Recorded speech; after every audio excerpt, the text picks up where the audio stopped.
इस माथातोड़ कहानी की शुरुआत करते हैं और हम देखते हैं पुलिस कम डिटेक्टिव को, जो एक पुलिस वाला भी था और साथ साथ में एक डिटेक्टिव भी था। और दोस्तों, ज़माने की बात करें तो ज़माना काफ़ी एडवांस था, क्योंकि एक रोबोटिक कंपनी थी जो अपने रोबोट बनाती थी और आम इंसान भी उस रोबोट को खरीदते और अपने घर पे नौकर चाकरों की तरह इस्तेमाल करते।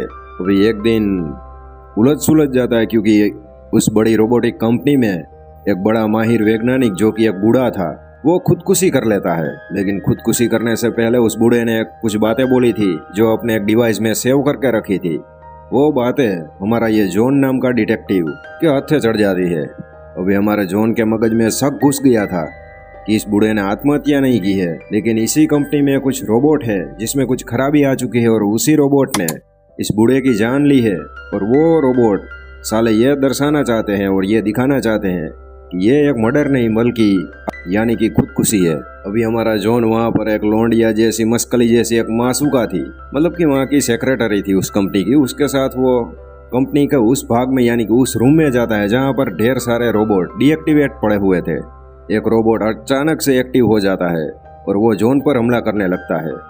वो सेक्रेटरी उसे रोकने की बहुत कोशिश करती है, लेकिन जॉन उस पर गोलियां चलाता है और वो रोबोट डीएक्टिवेट होते हुए भी वो वहाँ से भाग निकलता है। अभी ये सारी बातें और नज़ारा देखकर हमारा जॉन भी काफ़ी सदमे में आ चुका था कि ये साला क्या कोई बमबारी है। अभी ये सब देखकर हमारा जॉन का भी दिमाग सटक चुका था, इसलिए वो वापस उस कंपनी में जाते हैं जहाँ पर ढेर सारे रोबोट बनावटी तैयार किए हुए थे। सेक्रेटरी उसे कहती है कि अपने आप पर खतरा महसूस होने पर ये रोबोट किसी की भी जान नहीं लेते। अभी परीक्षण यानी कि ट्राई करने के लिए हमारा जॉन वहाँ पर एक दो रोबोट को गोलियां मारता है और तभी पीछे से वापिस एक रोबोट डर के मारे वहाँ से भाग निकलता है। अभी वापिस ये देखकर हमारा जॉन ये अच्छे से समझ गया था कि ये साले रोबोटों में कुछ कालाकांडी तो जरूरी है। बाहर दोस्तों पुलिस फोर्स भी ज्यादा थी, इसलिए वो उस रोबोट को किसी भी तरह से पकड़ लेते हैं। अभी हमारा जॉन उस रोबोट से पूछताछ करता है, तभी वो रोबोट कहता है कि जो बूढ़ा मरा वो हमारा बाप है, क्योंकि हम सभी को उसी ने बनाया है और हम चाहकर भी उसकी जान नहीं ले सकते।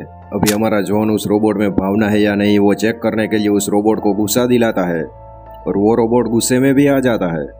यह देखकर जॉन अच्छे से समझ गया था कि इन रोबोटों में भावनाएं भी जुड़ी हुई है। लेकिन रोबोट से उसे एक बात पता चली थी कि वो साइंटिस्ट बूढ़ा कुछ करने वाला था, लेकिन वो उसे ना हो पाया। इसी के चक्कर में वो मर चुका है, मतलब कि उसने आत्महत्या कर ली है। जॉन की रोबोट के साथ बातचीत भी चल रही थी, लेकिन बातचीतों में उसे कोई सुराग नहीं मिला था। इसीलिए उसी वक्त रोबोटिक कंपनी का मालिक पागल जैसा वहां पर आता है और अपने रोबोट को छुड़ाकर वहां से ले जाता है। अभी घर पर जॉन ये तय नहीं कर पा रहा था कि आखिर ये मर्डर है या कोई खुदकुशी।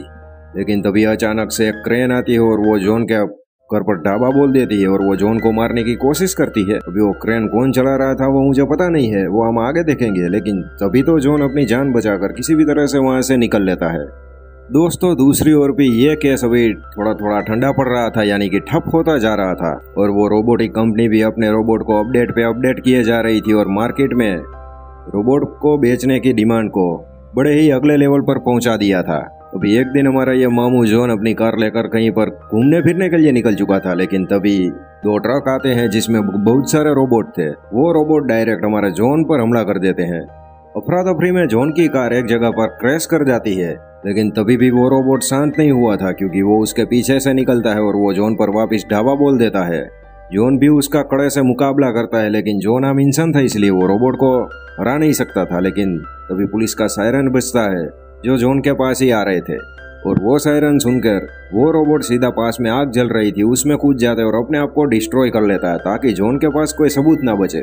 जॉन अपने अधिकारियों को और अपने आसपास के लोगों को ये कह रहा था कि हमें इन रोबोटों पर सालों पर भरोसा नहीं करना चाहिए, क्योंकि इन सभी में भावनाएं भी पैदा हो चुकी है, मतलब कि वो गुस्सा क्या है, फीलिंग, वो सब समझ सकते हैं। लेकिन कोई भी इंसान या कोई भी लोग जॉन की इस बातों पर विश्वास नहीं करते और उसे ऐसे ही निठल्ला कहकर वहां से भगा देते हैं। अभी एक बार जॉन अपनी मासूका यानी कि उसकी गर्लफ्रेंड के साथ वो रोबोटिक कंपनी में जाता है, जहाँ पर एक अच्छा रोबोट था जो सामने से जॉन को एक आधी पेंटिंग देता है और उसे कहता है कि उस साइंटिस्ट ने हमें एक मकसद के लिए बनाया है। अभी वो मकसद क्या है वो हमें भी नहीं पता।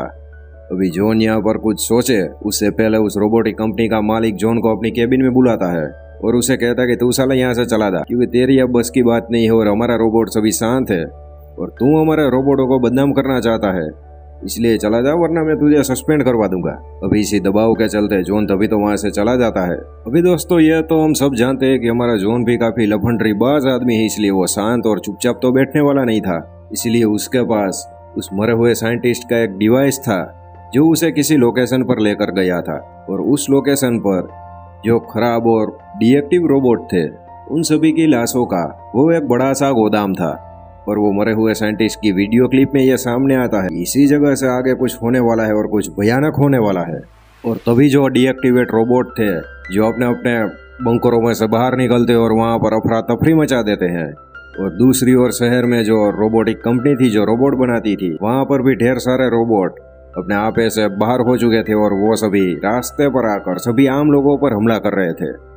और उन सालों ने उस रोबोटिक कंपनी के मालिक को भी मार डाला था।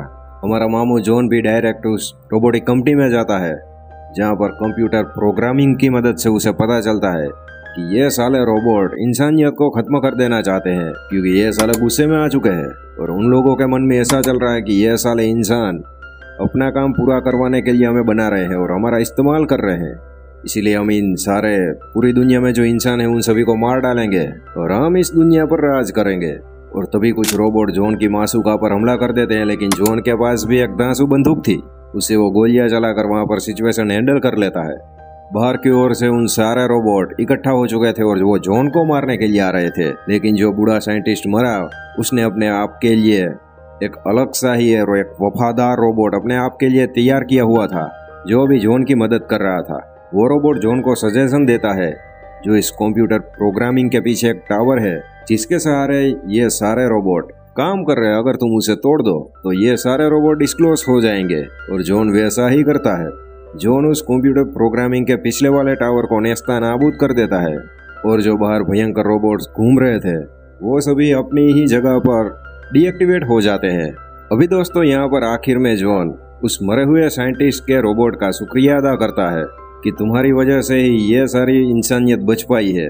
और यहाँ पर वो साइंटिस्ट का राज भी खुल गया था, क्योंकि रोबोटिक कंपनी का मालिक रोबोटों में फीलिंग डालकर रोबोटिक साइंस को एक अलग ही लेवल पर पहुंचाना चाहता था। और ये सारा खतरा मालूम होने के बावजूद भी वो ये साइंटिस्ट की बात को नहीं मान रहा था, इसीलिए साइंटिस्ट ने यहाँ पर आत्महत्या कर ली थी। तो दोस्तों इसी के साथ मूवी की हैप्पी एंडिंग हो जाती है। कैसी लगी मूवी या कमेंट में बताना जरूर।